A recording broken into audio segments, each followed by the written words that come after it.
ang loob, mga kasalanan ko'y iyong pawiin, ayon din sa iyong pag-ibig sa akin. Sa ngalan ng Ama at ng Anak at ng Espiritu Santo, Amen. sumainyo ang Panginoon. At sumayo rin. Mga kapatid, aminin natin ang ating mga kasalanan upang marapat tayong gumanap sa banal na pagdiriwang. Inaamin ko Sa makapangyarihang Diyos at sa inyo mga kapatid, na lubha akong nagkasala sa isip, sa salita at sa gawa at sa aking pagkukulang. Kaya isinasamo ko sa mahal na Birheng Maria, sa lahat ng mga anghel at mga banal, at sa inyong mga kapatid na ako'y panalangin sa Panginoong ating Diyos. kaawaan tayo ng makapangyarihang Diyos, patawarin tayo sa ating mga kasalanan, at patnubayan tayo sa buhay na walang hanggan. Amen. Panginoon, kaawaan mo kami. Panginoon, kaawaan mo kami. Kristo, kaawaan mo kami. Kristo, kaawaan mo kami. Panginoon, kaawaan mo kami. Panginoon, kaawaan mo kami. Manalangin tayo. Ama naming makapangyarihan, iniutos mong pakinggan namin ang minamahal mong anak na iyong kinalulugdan. Kami naway makapakinabang sa iyong salita upang sa pagdadalisay nito sa aming kalooban, kami ay lumigaya sa pagkakita sa iyong liwanag sa pamamagitan ni Hesukristo kasama ng Espiritu Santo magpa sa walang hanggan. Amen. Magsiupo muna pong lahat.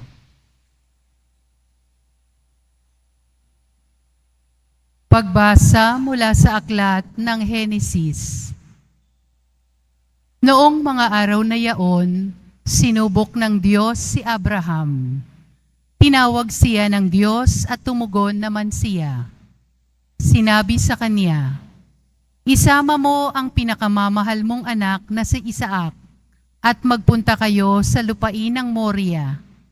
Umakyat kayo sa bundok na ituturo ko sa iyo at ihandog mo siya sa akin." Pagsapit nila sa dakong itinuro ng Diyos, gumawa ng dambana si Abraham. Nang sasaksakin na niya ang bata, tinawag siya ng anghel ng Panginoon at mula sa langit ay sinabi, "Abraham, Abraham, huwag mong patayin ang bata. Huwag mo siyang saktan. Naipakita mo ng handa kang sumunod sa Diyos sapagkat hindi mo ipinagkait sa Kanya ang kaisa-isa at pinakamamahal mong anak." Paglingon niya'y may nakita siyang isang lalaking tupa na ang mga sungay ay nakapasabit sa mga sanga ng kahoy. Ito ay kinuha ni Abraham at inihandog kapalit ng kanyang anak. Mula sa langit, nagsalita muli kay Abraham ang anghel ng Panginoon. Wika nito, "Akong Panginoon ang nangangako sa iyo. Yamang hindi mo ipinagkain sa akin ang kaisa-isa mong anak, pagpapalain kita. Ang lahi mo'y magiging sindami ng bituin sa langit at ng buhangin sa dagat. Lulupigin nila ang mga lunsod na kanilang mga kaaway. Sa pamamagitan ng iyong lahi, pagpapalain ang lahat ng bansa sa daigdig, sapagkat ikaw ay tumatalima sa akin." Ang salita ng Diyos. Salamat sa Diyos. Sa piling ng poong mahal, ako'y laging mamumuhay. Sa piling ng poong mahal, ako'y laging mamumuhay. Laging buhay ang pag-asa, patuloy ang pananalig. Bagamat ang aking sabi, ako'y ganap ng nalupig. Masakit sa kalooban ng poon kung may papanaw, kahit ito'y iisa, labis siyang magdaramdam. Sa piling ng poong mahal, ako'y laging mamumuhay. Panginoon, naririto ako iyong abang lingkod. Katulad ng aking ina, maglilingkod akong lubos. Yamang ako'y iniligtas, kinalinga at tinubos. Ako ngayoy maghahandog ng haing pasasalamat. Ang handog kong panalangin sa iyo ko ilalagak. Sa piling ng poong mahal, ako'y laging mamumuhay. Kapag nagsasama-sama ang lahat ng iyong hirang, sa templo sa Jerusalem ay doon ko ibibigay. Ang anumang pangako sa iyo ay binitawan. Sa piling ng poong mahal, ako'y laging mamumuhay.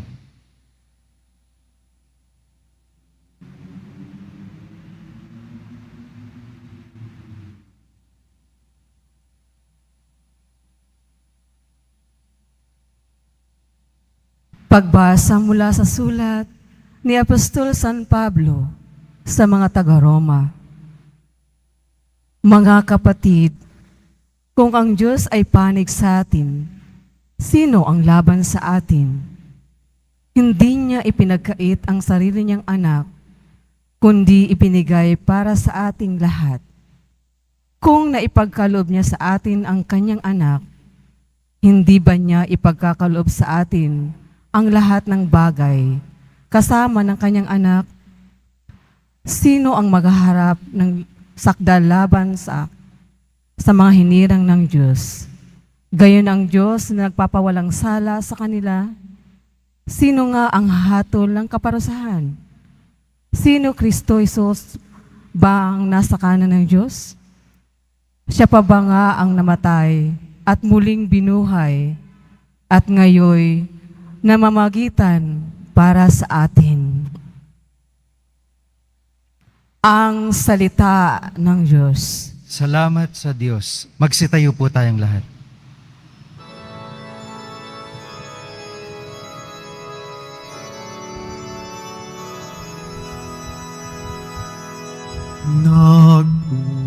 Nagpupuri kami sa iyo, Panginoong Jesucristo. Nagpupuri kami sa iyo, Panginoong Jesucristo. Sa ulap na maliwanag, ito ang siyahang pahayag ng Diyos Ama na nangusap. Ito ang mahal kong anak, lugod kong dinggin ng lahat. Nagpupuri kami sa iyo, Panginoong Jesucristo.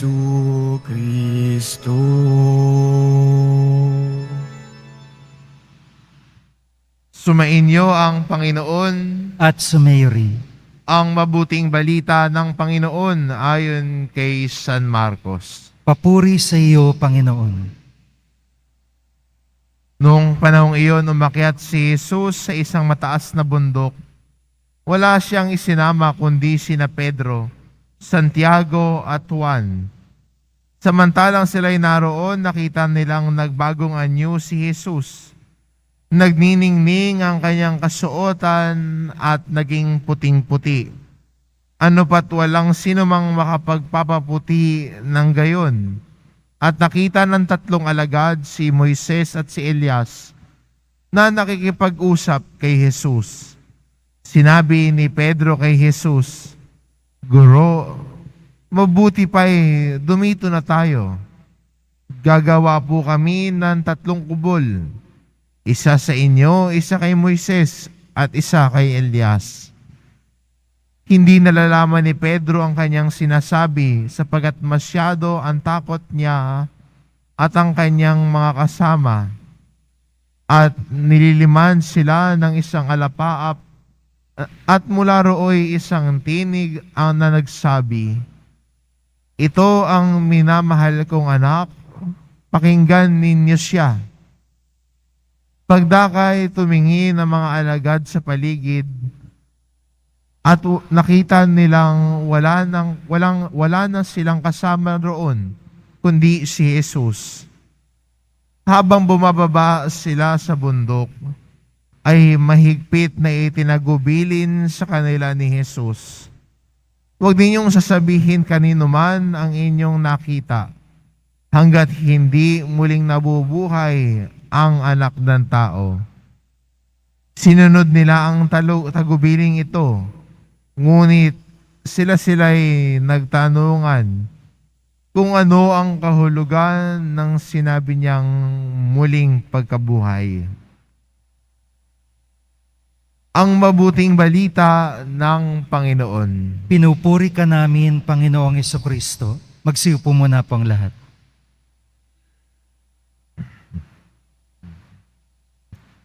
Sa atin pong patuloy na paglalakbay sa panahong ito ng Kwaresma ay patuloy pa rin po tayong inaanyayahan ng pagbabalik loob po natin bilang mga Kristiyano sa ating Panginoon.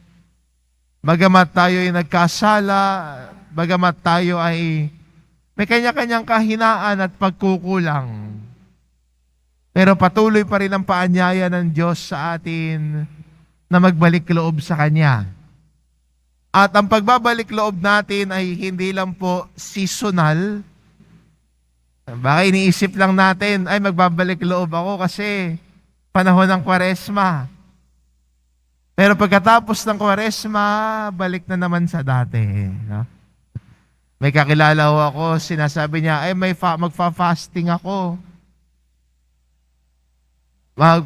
Ang titigil daw niya, may ititigil siyang isang bagay para sa Lent. Yun daw yung Lenten sacrifice niya. Pero, pagdating naman ng Easter, balik sa dati. Maganda no sana sa ating pagyakap ng mga sakripisyo sa panahong ito. Ang i-let go natin, no, iwasan, yung bagay na gusto mo talagang bitawan. Hindi yung bibitawan mo lang para sa panahong ito, pero yung bibitawan mo na talaga. Halimbawa, gusto mo nang bitawan yung masyado kang palaaway. Simulan natin sa panahong ito ng Kwaresma na mas susubukan mo na maging maunawain, mapagpasensyoso. Simulan mo ngayon at yun yung gagawin mo habang buhay mo na. Pagsisikapan mo nang gawin ito. Kunyari, kung dati ay mabilis uminit ang ulo mo, o baka pwede naman simula ng panahong ito ng Kwaresma ay mas maging mahinahon. Lalo na pag sa iyong mga pananalita, tono ng boses, no, baka pwede sa panahon ng Kwaresma, simulan na yung paglalakbay na mas maging kalmado na ang boses. Kahit inis na inis ka na, kaya mong nang kontrolin ang sarili mo. Siguro yung iba, no, masyadong ginawang hobby ang paninira ng kapwa. Laging updated sa chismis. Baka pwede sa panahong ito ng Kwaresma, sa pagsimula ng patuloy natin paglalakbay, baka yan yung pwede mong bitawan, pwede mong talikuran. Imbis na manghusga, tumingin na may matang may mapanuri, magkaroon tayo ng mata na marunong umunawa at damhin ang pakiramdam ng kapwa. Ito yung magandang simula natin, no, sa ating paglalakbay na ito. Na yung bibitawan mo, yung isasakripisyo mo, ay yung gusto mong baguhin sa buhay mo. Hindi yung panandalian lamang. Hindi yung parang ngayon lamang, tas balik ka na naman sa dati. Kasi kung gano'n ang nangyayari, parang walang pagbabago nangyayari sa buhay natin.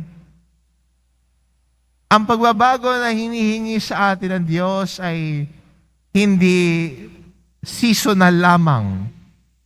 Kung hindi ang pagbabago ang hinihingi ng Diyos sa atin, ay totoong pagbabago, totoong pagtalikod, at ang tinalikuran ay hindi na babalikan.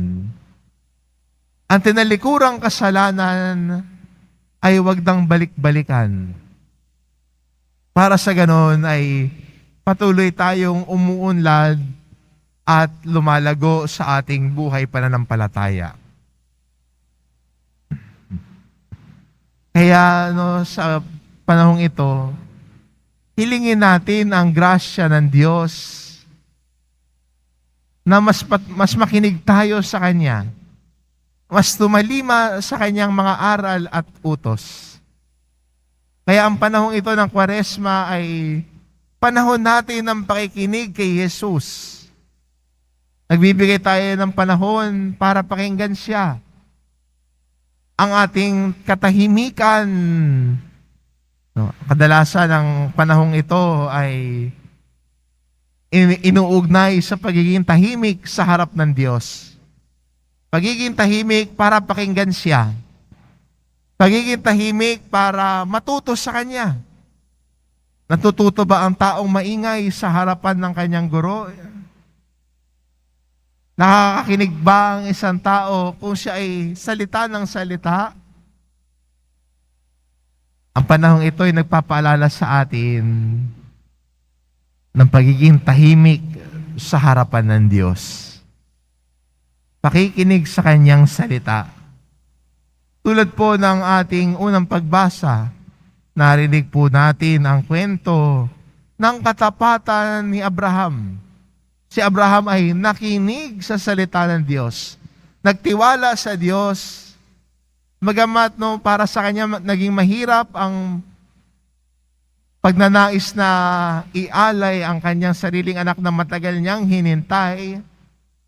Pero dahil matingkad ang pakikinig niya sa Diyos, dahil mahal niya ang Diyos, handa niyang sundin ang utos ng Diyos. Na minsan mahirap. We can relate also with Abraham. At times, following God is not easy. Minsan, ang pagsunod natin sa Diyos ay hindi madali. Mas gusto nating manatili na ganito lang tayo. Mas gusto nating manatili na okay naman ako, Lord eh. Pero kung gusto mo talaga lumago sa pagmamahal sa Diyos, kung gusto mong lumago sa iyong pagkatao at pagsunod sa Kanya, allow God also to challenge us. Kasi kung nakikinig tayo sa salita ng Diyos, minsan ang salita ng Diyos, hindi lang po nagbibigay kagalakan sa buhay natin that we feel comfort, we feel consolations.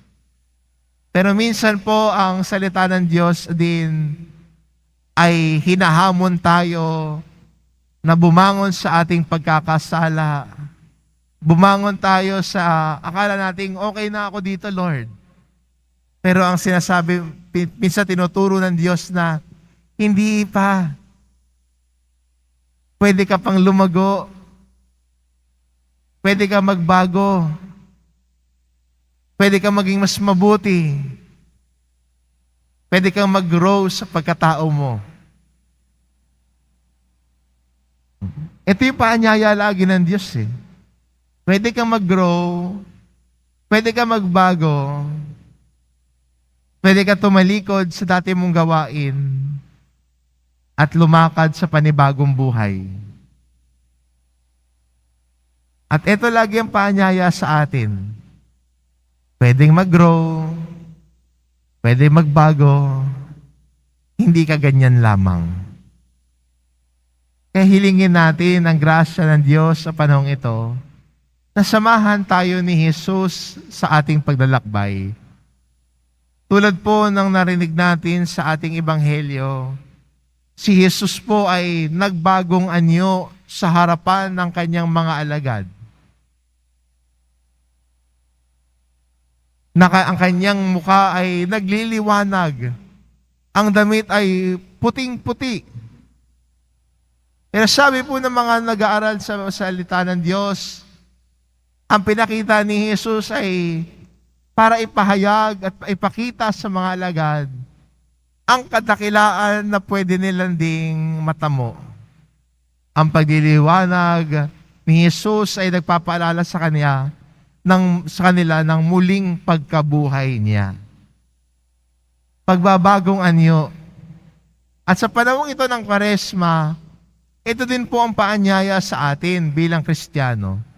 Sa ating patuloy na pakikinig sa salita ng Diyos, pagiging tahimik sa kanyang harapan, para ang Diyos ay hamunin tayo sa paglago natin bilang Kristiyano. Doon din natin nakikita ang pagbabago sa buhay natin. At tayo rin ay tulad ni Jesus sa Ebanghelyo, nagiging puti at nagliliwanag ang mukha. Gusto niyo rin ba yon? Gusto niyo rin ba na katulad ni Jesus ay magliwanag ang mukha?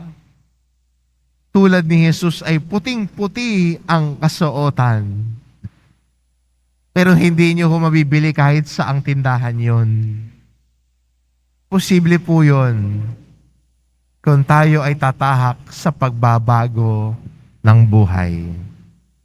Hindi lang tuwing panahong ito. Pwede lang natin gawing itong panahong ito na simula ng pagbabago ng buhay. Kaya di ba pag minsan may kakilala ka at nakita mo nagbago siya, naging mas mabuti siya, anong dating sa atin? Parang, bakit ganyan na siya?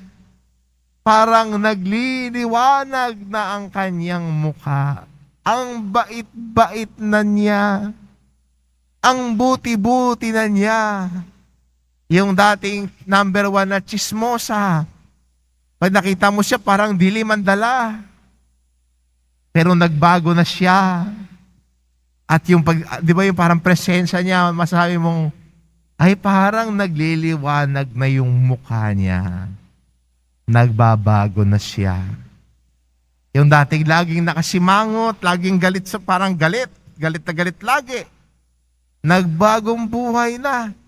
Hindi na laging parang galit, nakangiti na. Hindi ba yung ganon parang nagliliwanag yung kanyang mukha? Kaya ito din ay paalala at imbitasyon sa atin na yung pagbabagong anyo ni Jesus sa kanyang harap ng kanyang mga alagad, pwede rin mangyari sa atin. Pwede rin yun na mangyari yung pagbabagong anyo natin. Na kung ano tayo ngayon, ay patuloy tayo magbago. Tayaan natin ng Diyos ay ang humubog sa buhay natin tungo sa pagbabago ng buhay para buong puso tayo makasunod sa Kanya. Si Jesus, pinakita sa harap ng kanyang alagad, ang tatamasin niya sa inaharap pagkatapos ng kanyang pagpapakasakit. At pinapakita rin niya sa kanyang mga alagad na ito rin yung kadakilaan na kanilang yayakapin. Tayo rin po bilang Kristiyano sa ating pong ebanghelyo, tulad ni Jesus, ito rin ang ating kinabukasan. Ang pagbabagong anyo ng bawat isa. At pwede natin simulan ito sa pagtalikod natin sa kasalanan, sa ating pakikinig sa salita ng Diyos, at sa ating pagsisikap na magbagong buhay.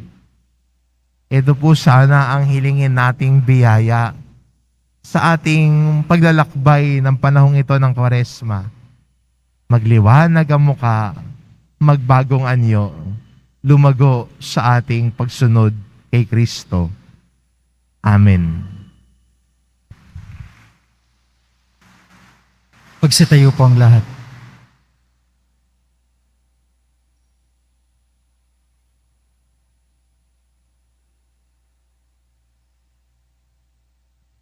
Sumasampalataya ako sa Diyos amang makapangyarihan sa lahat na may gawa ng langit at lupa. Sumasampalataya ako kay Kristo, isang anak ng Diyos, Panginoon nating lahat. Nagkatawang tao siya lalang ng Espiritu Santo, ipinanganak ni Santa Mariang Birhen, pinagpakasakit ni Poncio Pilato, ipinako sa krus na matay inilibing, nanaog sa kinaroroonan ng mga yumao. Nang may ikatlong araw na buhay na maguli, umakyat sa langit, naluluklok sa kanan ng Diyos ang mga makapangyarihan sa lahat. Doon magmumula ang paririto at huhukom sa nangabubuhay at nangamatay na tao. Sumasampalataya naman ako sa Diyos Espiritu Santo, sa banal na simbahang katolika, sa kasamahan ng mga banal, sa kapatawaran ng mga kasalanan, sa pagkabuhay na muli ng nangamatay na tao, at sa buhay na walang hanggan. Amen. Mga kapatid, ipinahayag sa atin ng Ama na makakamit lamang natin ang kaligtasan kung haharapin natin ang pagdurusa at sakit katulad ng ginawa ng kanyang anak. Sa kabila ng ating kalikasan at mga kahinaan, dumalangin tayo. Panginoon, aming liwanag, dinggin mo ang iyong bayan. Panginoon, aming liwanag, dinggin mo ang iyong bayan. Sa kabila ng laganap na materialismo, patuloy nawang ipahayag ng Santo Papa Francisco, mga obispo, diakono, pari, at religyoso at religyosa, ang kahalagaan ng simpleng pamumuhay at pagtulong sa mga mahihirap. Manalangin tayo. Panginoon, aming liwanag, dinggin mo ang iyong bayan. Pakinggan nawa ng mga namumuno sa pamahalaan ang tinig ng mga naghihikaos, mga inalipusta, mga biktima ng kaharasan, at mabigyan nawa sila ng katarungan. Manalangin tayo. Panginoon, aming liwanag, dinggin mo ang iyong bayan. Magsilbi nawang inspirasyon ang pagbabagong anyo ng Panginoon sa mga may sakit, mga pinabayaan, at mga nangungulila upang umiral sa kanila ang tibay ng loob at pag-asa. Manalangin tayo. Panginoon, aming liwanag, dinggin mo ang iyong bayan. Lumago nawa tayo sa pananampalataya at pagtitiwala upang hindi tayo madaig ng kamatayan at manatiling mapayapa sa gitna ng mga pagsubok sa buhay. Manalangin tayo. Panginoon, aming liwanag, dinggin mo ang iyong bayan. Ama, punuin mo po kami ng iyong mga biyaya sa pagdiriwang namin sa pagbabagong anyo ng iyong anak. Mapuno nawa ang bawat sandali ng aming buhay ng pananalig sa iyo. Hinihiling namin ito sa pamamagitan ni Kristong aming Panginoon. Amen. Magsiupo muna po ang lahat.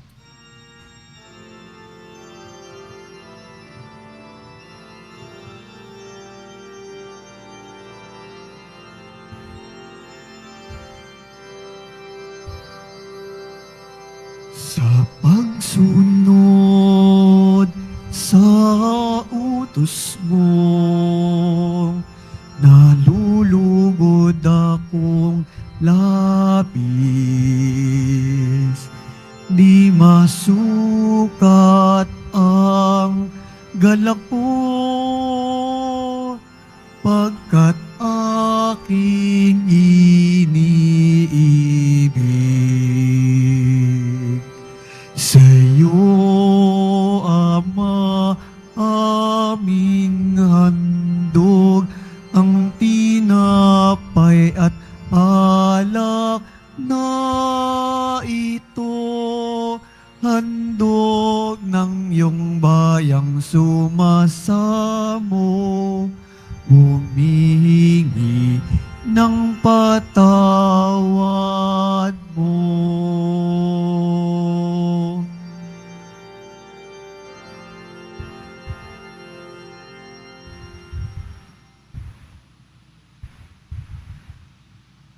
Magsitayo po ang lahat. Manalangin kayo mga kapatid, upang ang paghahain natin ay kalugdan ng Diyos amang makapangyarihan. Tanggapin nawa ng Panginoon itong paghahain sa iyong mga kamay, sa kapurihan niya at karangalan, sa ating kapakinabangan at sa buong sambayanan niyang banal. Ama naming lumikha, ang paghahaing ito ay magdulot nawa ng kapatawaran ng aming mga kasalanan at magpabanal sa aming buong katauhan para sa pagdiriwang ng Pasko ng pagkabuhay sa pamamagitan ni Hesukristo kasama ng Espiritu Santo magpasawalang hanggan. Amen. Sumainyo ang Panginoon. At sumayo rin. Itaas sa Diyos ang inyong puso at diwa. Itinaas na namin sa Panginoon. Pasalamatan natin ang Panginoong ating Diyos. Marapat na siya ay pasalamatan. Ama naming makapangyarihan, tunay ngang marapat na ikaw ay aming pasalamatan sa pamamagitan ni Hesukristo na aming Panginoon, nang maipagtapat niya sa mga alagad na siya'y laang mamatay para sa lahat. Sa kanila'y kanyang ipinamalas ang kanyang sariling puspos ng liwanag. Ang iyong mga utos at mga propeta ay pawang mga tagapagpatunay niya sa pagkakatalagang para sa kapwa'y magdusa upang ang akayin ang lahat sa pagkabuhay na maligaya. Kaya kaisa ng mga anghel na nagsisiawit ng papuri sa iyo, nang walang humpay sa kalangitan, kami nagbubunyi sa iyong kadakilaan.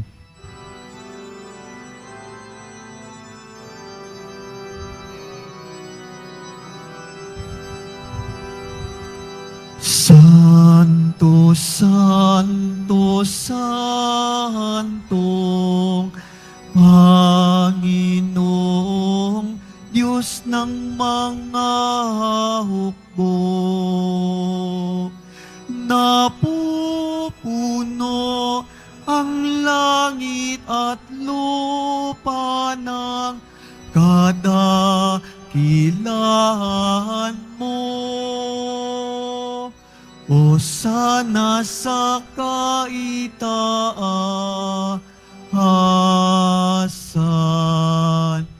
pinagpala ang naparirito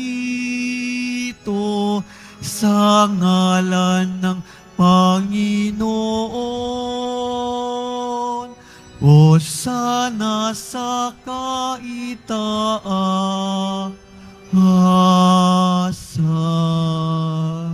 Magsiluhod po ang lahat.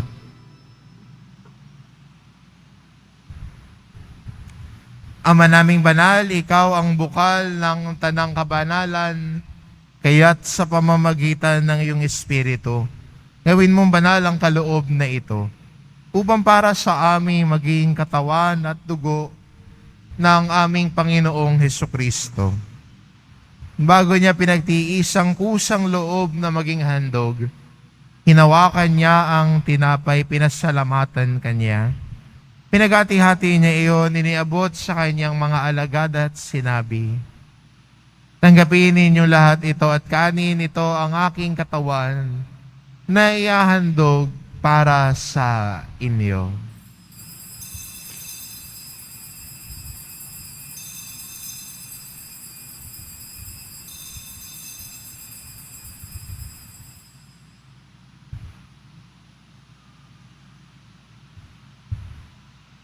Gayun din naman na matapos ang hapunan, hinawakan niya ang kalis. Muli kanyang pinasalamatan.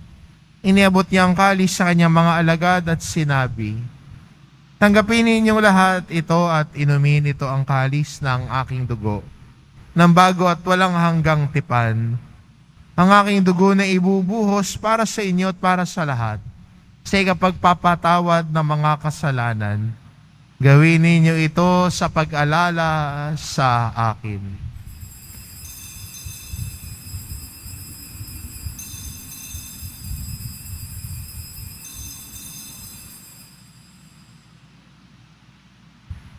Magsitayo po ang lahat. Ipagbunyi natin ang misteryo ng pananampalataya. Si Kristo'y namatay, si Kristo'y nabuhay, si Kristo'y babalik sa wakas ng panahon. Ama, ginagawa namin ngayon ang pag-alala sa pagkamatay at muling pagkabuhay ng iyong anak, kaya tinaalay namin sa iyo ang tinapay na nagbibigay buhay at ang kalis na nagkakaloob ng kaligtasan. Kami nagpapasalamat dahil kami iyong minarapat na tumayo sa harap mo para maglingkod sa iyo. Isinasamo namin kaming magsasalo-salo sa katawan at dugo ni Kristo ay mabuklod sa pagkakaisa sa pamamagitan ng Espiritu Santo. Ama, lingapin mo ang iyong simbahang laganap sa buong daigdig. Puspusin mo kami sa pag-ibig. Kaisa ni Francisco na aming Papa at ni Jose na aming Obispo at ng Tanang Kaparian. Alalahanin mo rin ang mga kapatid naming nahimlay na may pag-asang sila'y muling mabubuhay, gayon din ang lahat ng mga pumanaw. Kaawaan mo sila at patuloyin sa iyong kaliwanagan.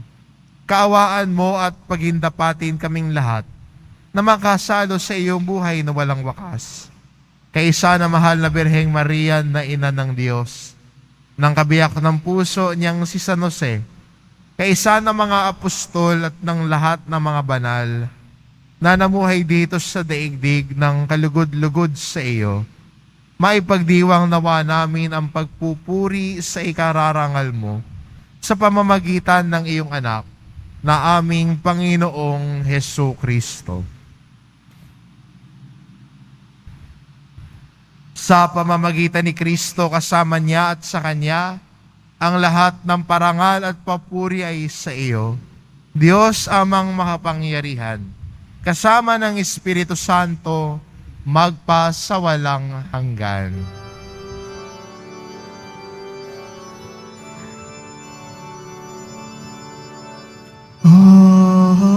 Amen. Amen. Amen.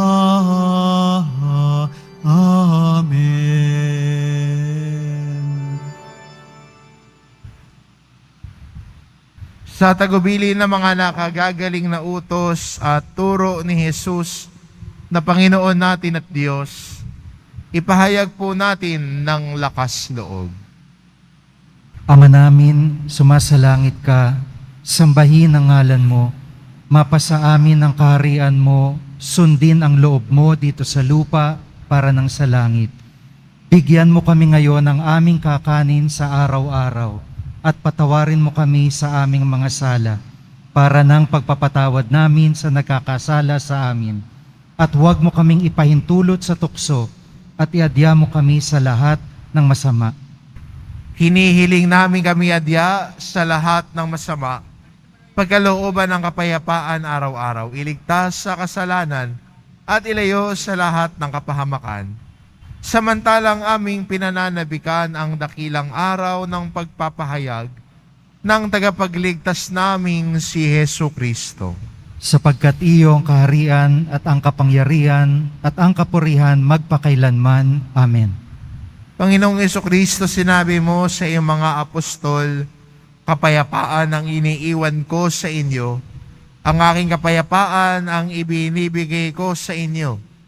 Tungayan mo ang aming pananampalataya at huwag ang aming pagkakasala. Pagkalooban mo kami ng kapayapaan at pagkakaisa. Ayon sa iyong kalooban, kasama ng Espiritu Santo, magpasawalang hanggan. Amen. Ang kapayapaan ng Panginoon ay laging sumainyo. At sumirin. Magbigayan kayo ng kapayapaan sa isa't isa.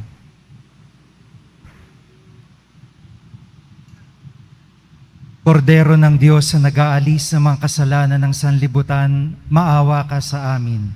Kordero ng Diyos na nag-aalis ng mga kasalanan ng sanlibutan, maawa ka sa amin. Kordero ng Diyos na nag-aalis ng mga kasalanan ng sanlibutan, ipagkaloob mo sa amin ang kapayapaan. Magsilod po ang lahat.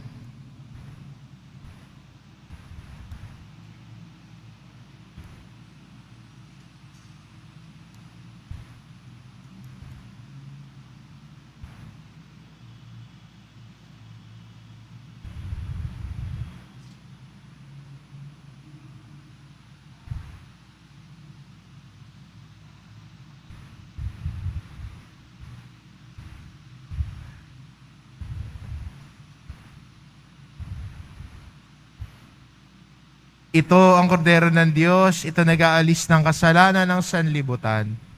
Mapalad ang mga inaanyayahan sa kanyang piging. Panginoon, hindi ako karapat-dapat na magpatuloy sa iyo, ngunit sa isang salita mo lamang ay gagaling na ako.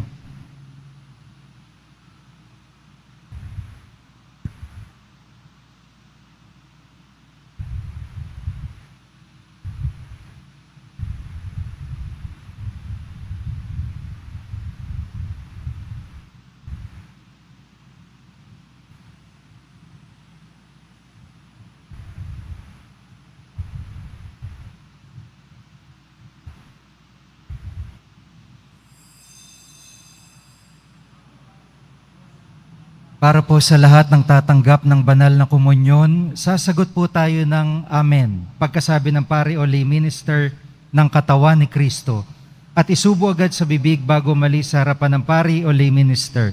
Sumunod po tayo. Maraming salamat po.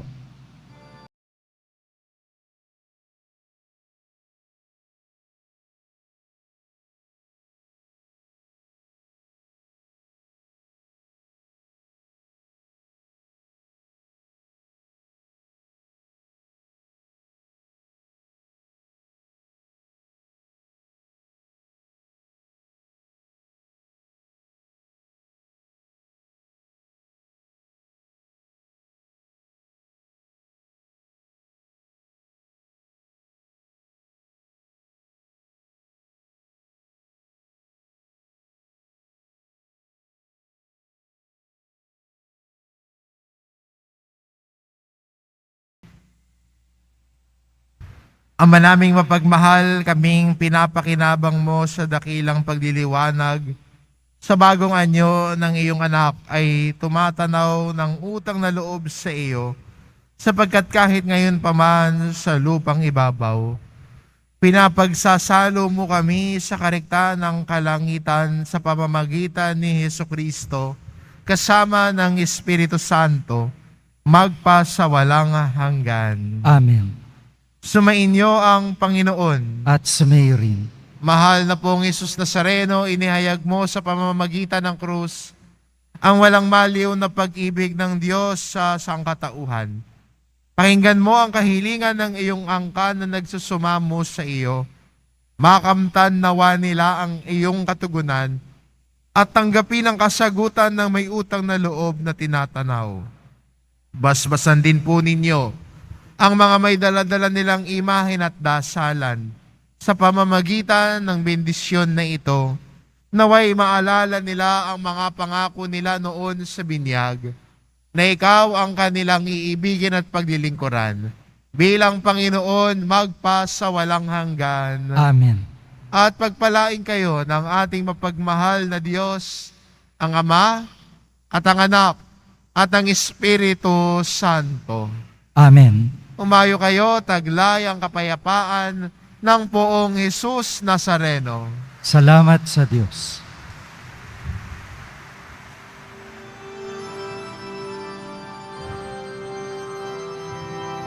Nuestro Padre Jesús Nazareno, sinasamba ka namin. Pinipinto ka namin, aral mo ang aming buhay at kaligtasan. Nuestro Padre Jesus Nazareno, iligtas mo kami sa kasalanan.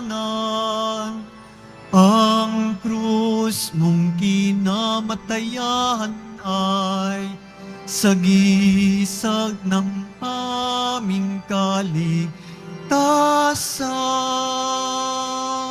Nuestro Padre Jesus Nazareno, dinarangal ka namin. Nuestro Padre Jesus Nazareno, niluluwa niluluwalhati ka namin. Nuestro Padre Jesus Nazareno, dinarangal ka namin. Nuestro Padre Jesus Nazareno, niluluwalhati ka namin.